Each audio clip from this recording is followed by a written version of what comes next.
I was in the corporate world, and I was climbing the corporate ladder. I had a company car, 401k. Life was good. I was making more money than I'd ever made in my life. And I heard the calling of Ronald Reagan saying you've got to rise above that because we need to stay the course. We need to make sure that we're building a shining city on the hill. The President said, you and I have a rendezvous with destiny. I came home and told Deborah, I said, Deborah, I know we're doing good. I know I'm making good money. I know that we have been offered the service center in Dallas, Texas, my company's largest service center. Oh, we were on our way up, but you see, I wasn't making a difference. I came home and told her I've got to do something. I've got to join the Reagan Revolution. I can't do it where I'm at. 5 years later, I was elected to the House of Representatives. Ladies and gentlemen, I was the first Republican ever elected in District 59.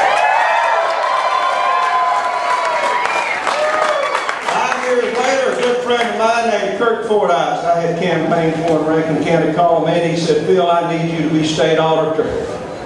I remember when Kirk Fordyce was standing here on this stage and he said, only positive Mississippians spoken here. And if y'all don't mind, I'm going to keep my talk positive.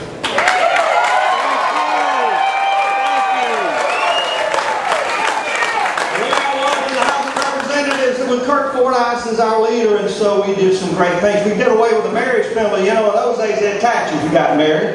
I didn't think that was working too well, so we got rid of it. We had capital gains tax on Mississippi investments. I said we need to get rid of that. It was the only tax cut bill Governor Fordyce had an opportunity of signing, and I love that picture hanging on my wall. You come to the Lieutenant Governor's office, and there's me and Kirk.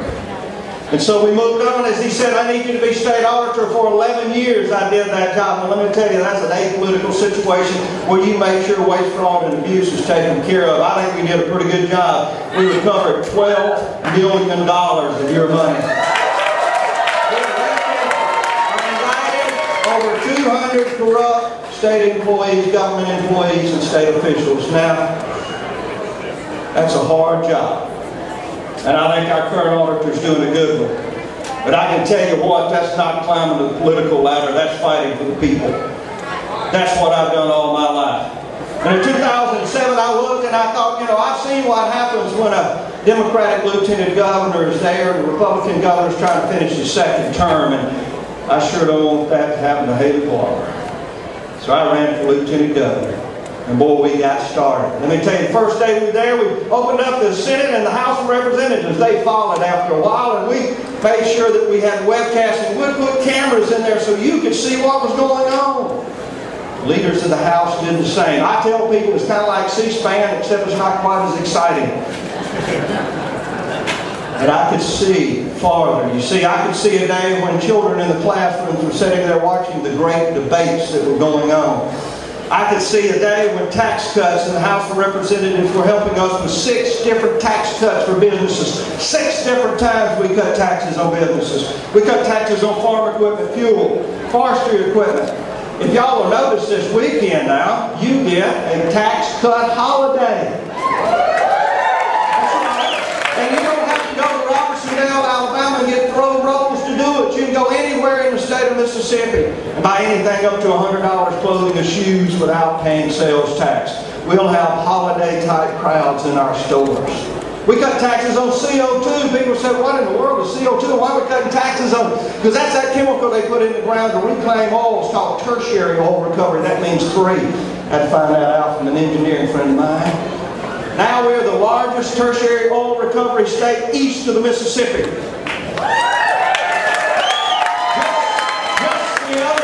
Just last week, the Fraser Institute, an independent think tank, said Mississippi is the best spot in the world. Their words, not mine. Look it up, Google, Fraser Institute.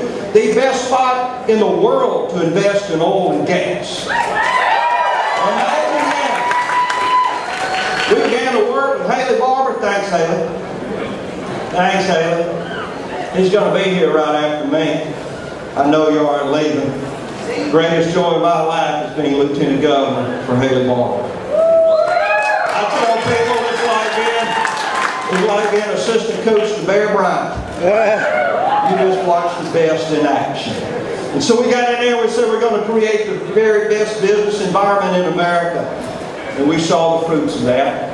Whether it was Keyor, Severstal growing, expansion in the electric power companies around the state, Southern Power and their clean coal gasification plant over at Kemper County, on it went. For the last 2 years, the first day in the Mississippi legislature, we passed a business incentive that's brought companies to Mississippi. The first day.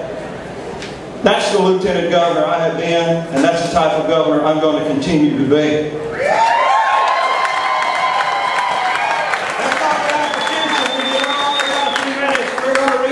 Advanced manufacturing. No longer is Mississippi going to be the state where they think we've got strong back and weak minds and low wages. You see, now we're leading technology. We're leading the nation in energy, and pretty soon, it's just like yesterday when the governor and I'm not going to steal his thunder. I know he wants to tell you about it. How exciting it was to be there yesterday with him in Jones County as GE announced their second new plant in Mississippi.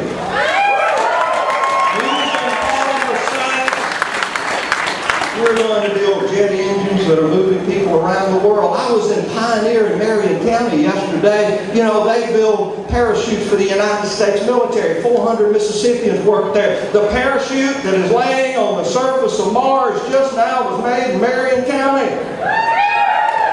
Really high tech. And we're moving ahead. Those are good paying jobs. The medical industry, now we're going to push hard on that. I talked about 1,000 new physicians in the field by 2025.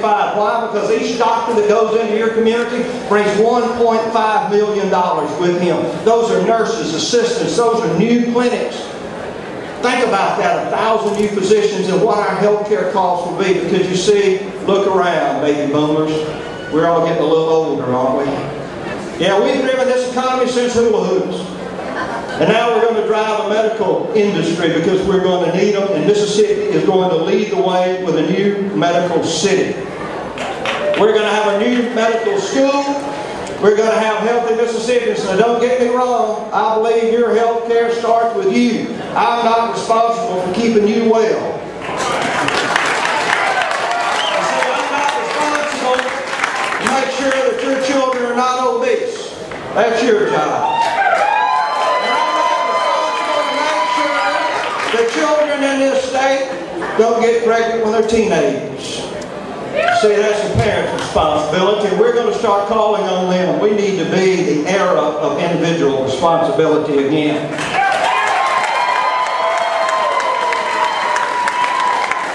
We're going to have career schools because you see, in my day when I went to high school, you were expected to come out and have a trade. My dad would always say, son, have a trade.